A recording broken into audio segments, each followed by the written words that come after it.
Shut up and sit down.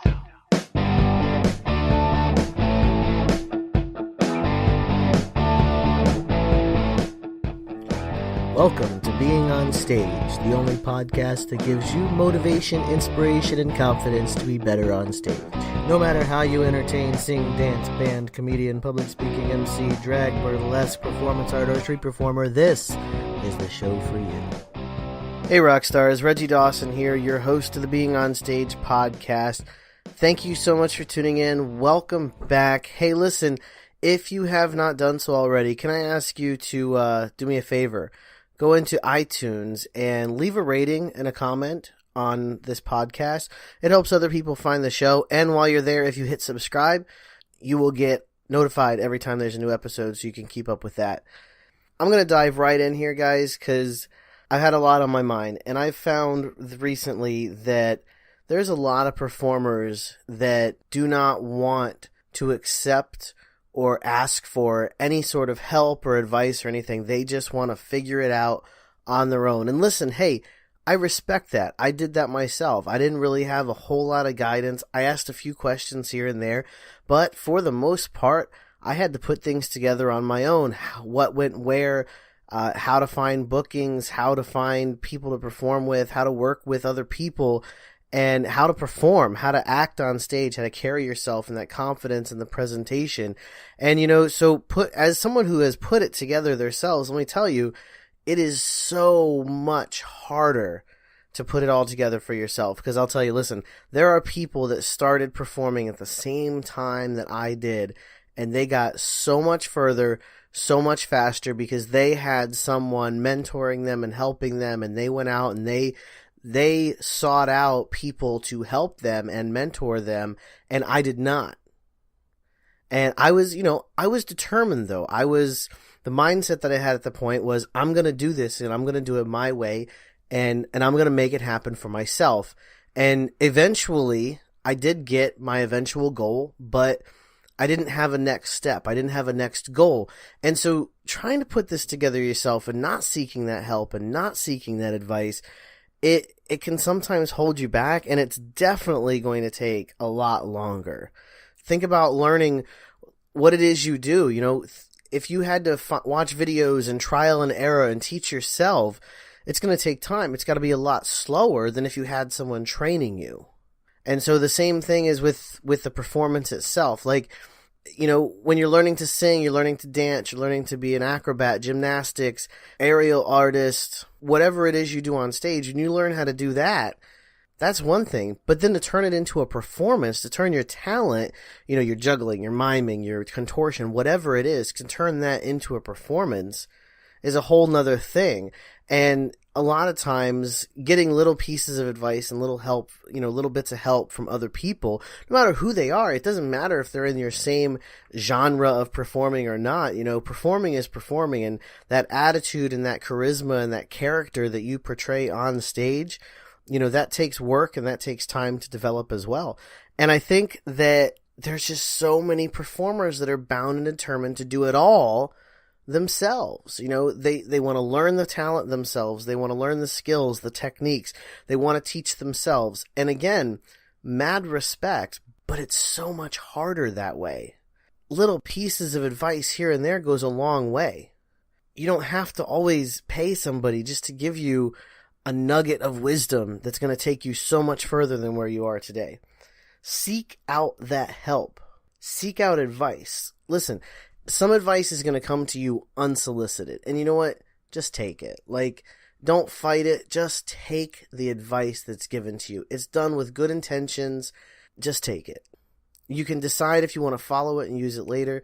But at the time when it's being given, just accept the advice graciously and move on. But you know what? Don't be afraid to reach out for advice and for help. It's okay to reach out for help. It does not make you a weak person. It does not make you a weak performer. If the person refuses to help you, that's on them. Because I'm going to tell you again later, there's only two reasons that people don't help other people. They're either insecure with themselves or you did something to them already. And if that's the case, shame on you. But If someone refuses to give you advice or refuses to help you, that's on them. They're threatened. They're insecure. And truthfully, they shouldn't be the person you're seeking advice from after all. When you make that approach, though, like just a piece of my advice to you, when you make that approach to somebody and you ask them for their help, whether it's to, hey, listen, I'm trying to get this new sequence down, or I'm trying to get this new flow down, or I'm trying to get this new rhythm down, or I can't quite do this transition from this chord to this chord, or from this move to this move.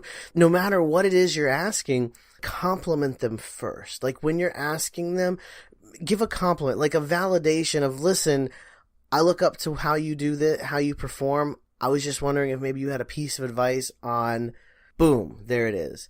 Compliment. Give a compliment. It's not an ego thing. It's a respect thing. It's a validation thing. Like, because, think about yourself as a performer. Everyone's got insecurities.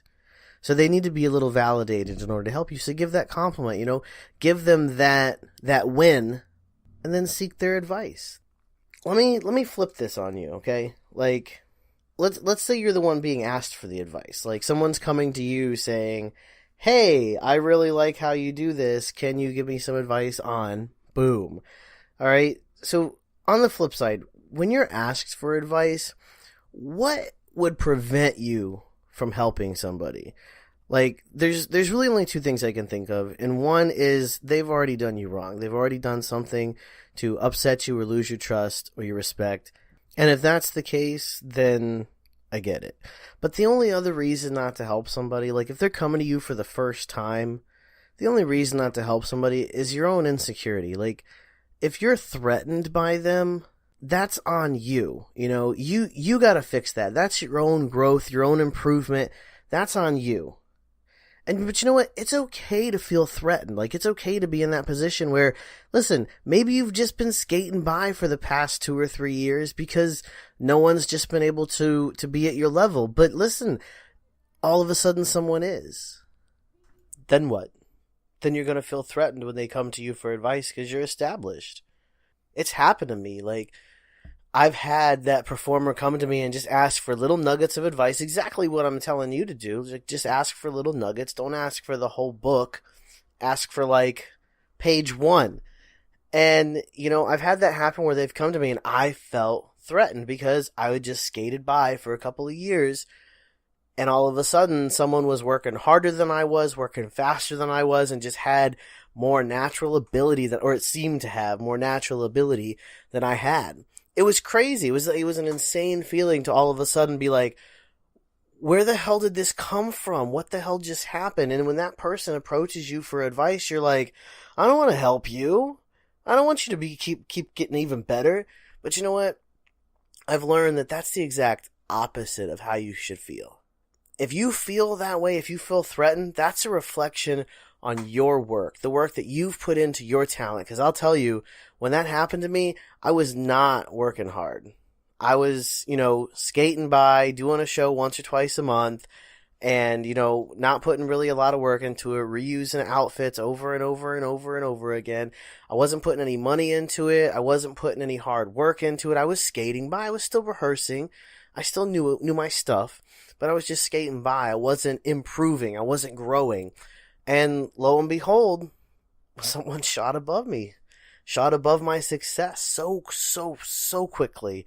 It was insane. And when he came to me for advice, at first I was very resistant. Eventually I told him, I said, you know what, just keep doing what you're doing. My only advice to you, truthfully, is to be confident in what you're doing because you have it. You don't need to rely on other people to help you shine. You can shine on your own. At the time, he was doing group numbers and everything because it was a confidence issue. And that was really all I could give him was that confidence boost. And that's all it took. And in that moment, though, in that same moment when someone that I gave that little bit of confidence to, that little bit of oomph, that little bit of just motivation and inspiration and everything, in that moment is when I was reminded how much I enjoyed helping other performers, how much I enjoyed coaching people and giving them that confidence and guiding them on their path to greatness. And that's one of the things that led me to where I am today. But the point is here is if you refuse to give that advice, you're never going to feel that joy of someone else succeeding because of what you did for them. And I know that there is a joy in being the best. There is an extreme honor and just an amazing feeling of being the best. But there's an equal amazing feeling when you help somebody become better than you. Just to see their abilities turn and change based on what you said, that's an incredible feeling too. So here's the kicker, man. When they come to you, when they're the ones coming to you for the advice, they're a fan of yours. They're looking up to you. And to have them approach you like that, that should be an honor. That is a privilege to be that to somebody. And so when that happens and you're asked for advice, even if you feel threatened, even if you're unsure, even if you're unsure of their intentions, give them something. Give them one piece of something that can help them grow. You know what it's like going after your dreams. Help somebody go after theirs. One piece of advice is not going to tear down your career because you gave it to them. Again, it's okay to be threatened, but as long as you realize that you're only threatened because of what you have been lacking on. So maybe you need to be the one turning around and asking for advice from other people, Moral of the story, moral of the whole episode as I wrap it up here, don't be afraid to ask for advice and don't be afraid to give advice. Both feelings of giving and receiving advice are equally great. Hey, not sure if you know this, by the way, before I sign off here, I have a Facebook group that is dedicated to just helping performers help each other and just grow and encourage each other. I'm in there once or twice a week posting and doing videos and some training, and I have some upcoming training for managing social media. So get on into that Facebook group. You can get there easily going to beingonstage.com/group, GROUP. I look forward to seeing you there. There's a couple of questions just to help me get to know you a little bit better, but they're not mandatory. So come on in. We look forward to seeing you there, and keep on shining.